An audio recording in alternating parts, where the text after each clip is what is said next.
Yo, what's going on, guys? Winter Kills here, and welcome to a brand new episode of Saturday Night Locals. Here we are in round 4, episode 88. If you did not see the last round, I'm going to spoil the result here in about 10 seconds. We played against Bestial Runic, and we ended up losing the match 2-0. But if you want to see the details, I'll leave a link to it up in the top right. If you want to see the profile for the deck that I'm currently using, I'll leave that in the description or up in the top right. And round 4 rounds of Swiss with a cut to top 8 for this particular tournament. So we do have to win here to guarantee ourselves a top. A loss will most likely not get the job done here. If our tiebreakers are good enough, we can get in. But we obviously would like to take the dub here, the Dublinski. And my opponent is going to start off with the old branded Chimera plays here, starting with the Cornfield. I only wish that Econ or that Scareclaw Cash or that Ghost Ogre was a Droll Lockbird, else we'd be in there.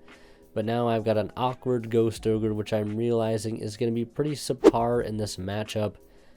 But I mean, as good as it is in other matchups, like, you know, Runic, any deck that plays Horus, Dragon Link, Sprite, you name it. I'm sure there are other interactions I'm missing as well. You know, I'll take it being in this particular matchup. I guess it's good against Albaz. Always been notoriously good against that. Making him lose a card and the body. But they end up ripping a unicorn out of my hand, which, of course, with it now at 3, we're more likely to draw it. And look exactly what happened. I draw it for turn. Another unicorn. It's like it never left. And I'm going to go ahead and start with Pressured Planet. I've got to go into 2 unknown set. I mean, of course, one of which you could probably guess that it's the Chimera Fusion. And we've also got to worry about Mirror Sword Knight Engrave. We've also got to worry about Cornfield Engrave, which are just 2 decent interruptions. So long as he controls, like, the Fusion, right, you can use them. And on resolution of the planet searching me Fenrir, they do fire off the Chimera Fusion using Albaz in hand with the Mirror Sword Knight to go into the Lubellion. Almost said the Bestial Lubellion, but branded Lubellion, or Searing Lubellion, something Lubellion, Fusion Lubellion. And they're going to go ahead and discard Triple Tactics Talent. So I guess I'm glad I didn't Ghost Ogre or anything. Not that I really had the opportunity to Ghost Ogre or anything.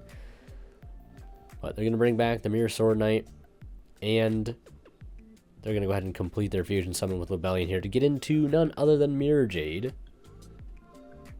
Which, honestly, I was just happy not to see Rinbrum, because that card is insane. So, 2 interruptions still with Mirror Sword Knight and Cornfield.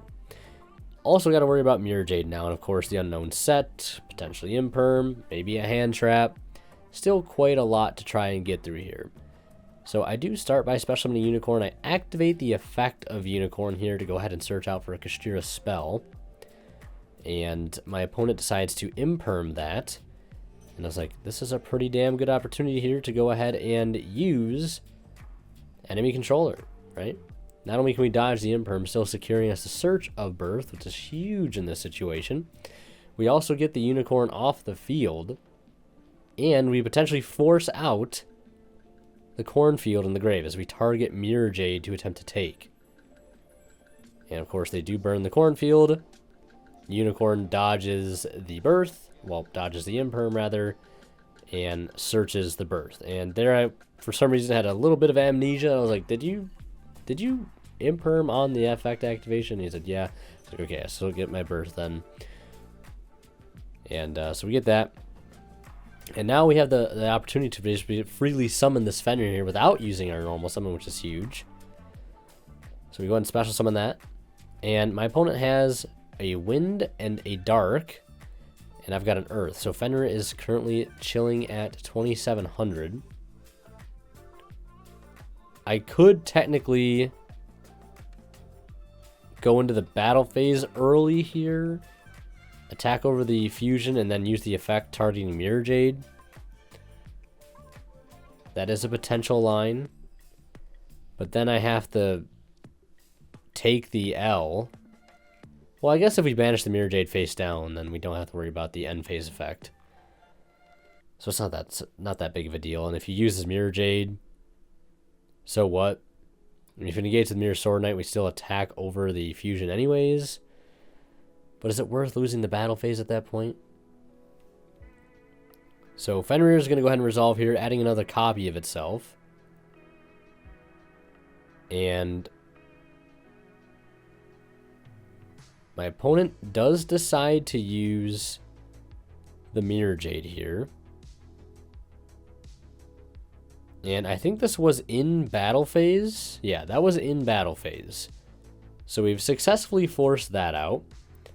And of course, since I got to Surge Defender, I can just special summon the one that I added. Freely. Playing through everything pretty well so far. We go ahead and slap down Birth. And I made sure it was not in the Imperm column. Putting it in line with the EMZ. And then we activate the Scareclaw cache here. As to not use Birth. Because I don't need to yet. And I haven't normal summoned. So we... Oh my goodness. I'm just realizing something right now. I'm realizing something right now. Okay, maybe I'm not. Okay, nope, we're good. We're good. Draco Sack gets negated by the Mirror Sword Knight, which makes so much more sense now. Forcing me to use the Birth, which is going to bring back Unicorn. And right here, I'm thinking, you know what? I'm in the clear. I've played through so much already. Mirror Jade, Imperm, Cornfield, Sword Knight, all of this stuff, and a Nibiru. Just when I thought, you know, I had played through pretty much all the interruptions. He's got to have a Nibiru in hand, and yeah, that definitely hurts quite a bit. And what I was saying earlier, I was like, wait a second, because obviously I knew the nib was coming, right? Because I played the match. I know what happened. I was like, because I thought my opponent was going to nib on the summon of Draco Sack, but they still had the monster negate on field. I was like, if that was the case, then if they nibbed on summon of Draco Sack, I could just like Birth out Unicorn, normal summon Ghost Ogre, make Baron still. But yeah, obviously not able to get that far. And I normal summon the Ghost Ogre here because my token is not a nib token. It's a Mecha Phantom Beast token. It was Wind. I was like, wait, I can just normal summon Ghost Ogre, link for win, Anita Max win, and take his Chimera fusion, which is a Wind, and make Rubber Band Shooter, reveal top and yo-yo, and we're off to the races. How badass would that have been? But unfortunately, you know, it had to be that way. Now, if that Ghost Ogre, which is kind of a flex spot in terms of non-engine, had that been something like Ghostmore or Moonlit Chill, that definitely could have been a play. But yeah. Game 2 here, kind of plagued with a weak opening. My opponent ashes the Tekatombo, which I'm not going to sit here and say is a bad ash, because it's a decent ash. It's probably one of the better ashes in the deck next to Rubber Band Shooter. But I was like, I just needed to open something decent here. Now, at least I have Imperm Judgment. And, I mean, yeah, the Birth in the Hand's obviously not helping.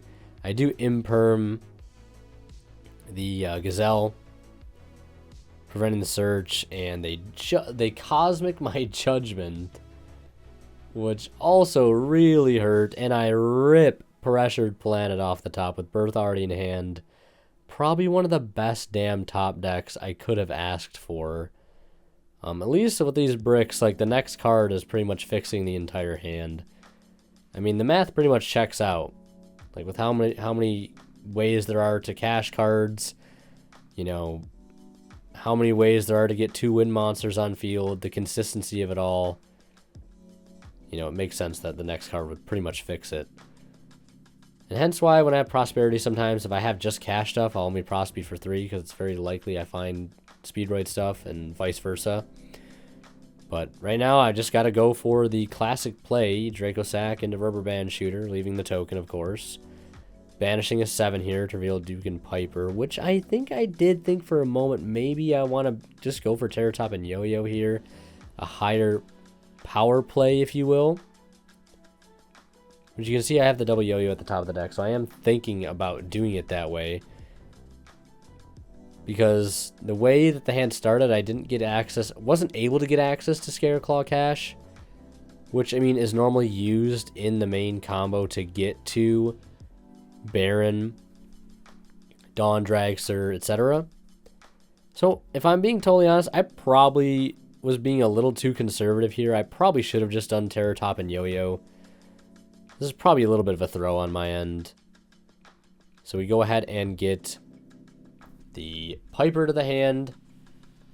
Here I'm worried about Nib, because obviously you gotta be. I mean, I got smacked with Nib game 1. I'm like, if I use this Birth here to get the extra Excavate on the Piper and I get nibbed, I'm gonna be feeling really sorry for myself, because I'm gonna wish I had held it to, like, you know, bring back Fenrir after getting nibbed, right? And luckily, I'm able to Excavate into an Ash, which can check Branded Fusion, which can check, like, Mirror Sword Knight effect, etc. Pretty damn good hand trap to have here. And then I'm going to go ahead and Synchro 7. Not Wind Locked anything right now, I'm only Synchro Locked. So, I'm debating on which Synchro to go into. And right now, my biggest concerns are, like, stopping Chimera Fusion, stopping Branded Fusion, etc., etc. So, yeah, I think the play here is to just go for Dawn Dragster. At least that's what I was thinking in the moment. If I can go for Dawn Dragster, I have, like, double coverage, in a sense, on things like Branded Fusion and Chimera Fusion. I have Ash for one, I have Dawn Dragster for the other. And this is also another random thing that I want to point out too, is you can see I have Duke engraved still. So honestly, maybe this isn't even worth pointing out. I was like, honestly, I wish I had a Synchro 11 to play, because imagine how badass it would be to, like, Duke for Piper and then Synchro into an 11. There's obviously no good level 11 win synchros in the game. Well, I mean, there is, but I don't think any of them are generic. Maybe somebody can tell me. I mean, I'll probably just look after this video anyways, just because I'm curious. But what I probably should have done is just used Duke to bring out Piper and save the extra normal. That was definitely a mistake on my behalf, because what I could have done is avoided the Synchro lock from Rubber Band Shooter, again, by just using Duke in the graveyard, better reading my current setup, and that would have allowed me to link with the Unicorn and the Rubber Band Shooter into SP Little Knight or Desperate Doom Eagle Hraesvelgr. So yeah, that's just poor play on my behalf there. Unicorn Banish took me a little while to think about there, because I was like, I have, again, like I said, double coverage to stop him from, you know, resolving Branded Fusion, Chimera Fusion. So those fusions I didn't really care too much about. I was more so worried about, like, Super Poly stuff. And Mudragon and Guru are obviously, like, the best two. So I decided to snipe out the Mudragon. And I didn't want to put the Dawn Dragster in attack because it's still pretty weak. So I left it in defense, saved on, well, spared on some damage, but I was like, yeah, you know what? I've got Birth, I've got Unicorn, I've got Dawn Dragster, I've got Ash, I've got Duke and Piper engraved for some semblance of follow-up with Birth, right? So I'm just like, I'm just going to leave it as is. And my opponent normal summons Fallen of Albaz, which had me shook, because I was like, this is like one of the last cards I was expecting to slam down at the table. But you can see how, had I made SP Little Knight right there, I could have just completely checked the Fallen of Albaz and not had to let him get into Mirror Jade, which is pretty damn good right here. And on resolution of the Albaz, I do use Unicorn to, again, take a look at the extra deck. And I wanted to go after another Super Poly target here, but since my opponent didn't chain Mirror Jade to Unicorn, I take out the only Albion in the extra deck, which is great because that keeps him off of really strong follow-up. Of course, he can still use Mirror Jade, but he's not sending that high-value target in of Albion. So, you know, we're continuing to grind it out here. Very grindy game one thus far, 14, 15 minutes in. And my opponent has Triple Tactics Talent, which I was like, ouch, that's going to actually go after the Ash. I was expecting maybe him to draw 2 there, but I think you realize if he does go Talents to draw 2 and he draws into an Ash, it doesn't matter anyways. Or draws into Branded Fusion, it doesn't matter because we have the Ash. So I think, you know, as conservative as a play as that is to look at the hand and put back the Ash, the known Ash, I think it's probably the smart play. Because, I mean, you still have Mirror Jade. which can still potentially provide interruption if you dump the, what is it, Rinbrum. Because he does have Albaz engraved. And here I was taking a while to think about whether or not I wanted to use Birth. Because Birth is a very high value card against Branded Fusion. But what I should have realized is that if my opponent really had Branded Fusion as the last card, you could simply just go Battle Phase and get rid of Unicorn or just banish it and then activate Branded Fusion, and then I can't use Birth. So I probably should just read that situation, just use the Birth there anyways, because, yeah, it's kind of a use it or lose it type thing. So my opponent does send Rinbrum, and I do want to read over Rinbrum. Obviously, it can't bring itself out since it wasn't properly fusion summoned, but it can bring back Albaz, which of course is an interruption, a pretty good one at that. So I kind of have to keep out of the extra deck. Otherwise, I don't think he has anything to fusion with of my own.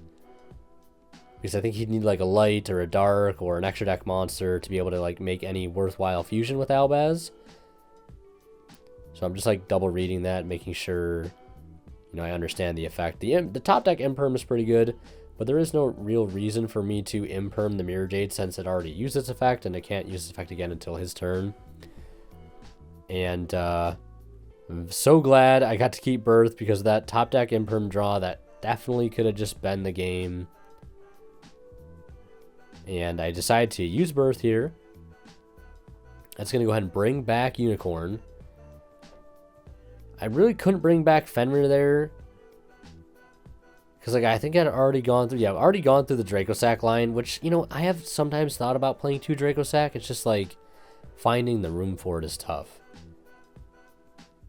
And I do find a Fenrir, which is pretty good for a reveal 1. Like, really, really good. And I think I just normal summon Fenrir here. Because, of course, we've got Birth up, which someone pointed out, I think, in a previous episode when we were playing Speed Cash, where there was a time where I used my additional normal of a Wind for Unicorn, and I had Birth up, and I still tributed anyways. Yeah, that's just me forgetting that Birth has that effect. Like, in that particular context, not just in general, because obviously I just did it right there, no problem. But yeah, that is a thing to remember. If you have Birth up and you have Rubber Band Shooter, you can just slap freely Unicorn onto the field, grab Birth, and, you know, party on, etc. So now we're going to go Battle Phase. Fenrir attacks in the Mirror Jade, banishes the face down, redeclares for 26, and then Unicorn attacks in for 27, and I do use Unicorn effect. I do. And my opponent admits defeat. So after clawing my way back into that game, we finally take the dub and head into game 2, where my opponent is, of course, going to opt to go first. Or is this game 3? I think this is game 3. Yeah, it is game 3. Game 2 having to claw my way back. After that very weak opening. Where I was pretty certain I was going to lose. After that Tekaton got Ash, I was like, oh my goodness, this could not go any worse. But luckily Imperm Judgment was enough. That's one thing I find about the Branded Chimera deck. Sometimes, like, it really can just be a matter of, like, hit this one thing here, and that kind of passes the turn, whether it's Ash on Branded Fusion, you know, Ash on Mirror Sword Knight, or Big Wing, whatever it may be. Sometimes that can just be it, and maybe, yes, that means it's fragile, I guess. Sometimes, right? It's not always the case. So my opponent sets 2. I'm kind of worried about Super Poly. You know, as I commit the card turbo to the field, I'm like, please don't have Super Poly. But they do have Ash, which I was like, alright, that's fair enough. But I still have an additional normal of a Wind, which is pretty nice. I thought for a second maybe there's like a word like additional normal the Droll and then Duke out the Piper for Excavate 2. But then I just waste Droll and then lock myself into Synchros. So, I mean, I feel like what I should have done here is just I mean, yeah, I'm getting a little greedy for the extra excavate, and it kind of does pay off here because it does get me into prosperity, which is pretty nice. Now, I think what I also could have maybe done there instead was took Planet, grabbed Unicorn or Fenrir, and then summoned Scareclaw and made Baron. Because I'm not wind locked. Well, I'm locked into wind effects, actually, so no, I couldn't have done that. So good thing I didn't do that. Good job, past me. Yeah, so, but yeah, like I said, I probably should have just used Duke to bring out Piper to excavate 1, because that still would have left me with a link play. Whether it be Doom Eagle or SP, would have been way, way, way better. And then taking the prosperity here, which I wouldn't have been able to take because I only would have gotten 1 excavate, but Planet's still Planet, which is follow-up. But I guess going for the Prosby here for the Terror Top follow-up play is not bad. But now I don't have anything I can make, obviously. I'm synchro locked. I've got 2 tuners on field. I can't do anything. That's the turn. And it's super risky here because my opponent has so many cards. They've got like 4 cards. And they've bricked, obviously, as they pass turn, and I draw Tether Wolf. And obviously it always sucks to have your opponent brick that badly where they can't even do anything. You know, it is what it is. Synchro into Baron, since the Tether Wolf is now level 7 because of the token. And now I have a level 7 synchro play here with the token and the Piper. And I think I go into not Fast Dragon, Wind Pegasus to pop the set. And obviously Baron can clear the other set. And that's going to be game with Card Turbo. And yeah, Branded Fusion was their next card, which is crazy too. So it had to end the game there. But yeah, that's going to do it. Hope you guys enjoyed. And last but not least, a big shout out goes to our current Divine level channel members who are Pony Stark, Misfit, Cadillacs, HE8 Cyber, and Green. Thank you guys so much as always for extremely kind and very generous support of the channel.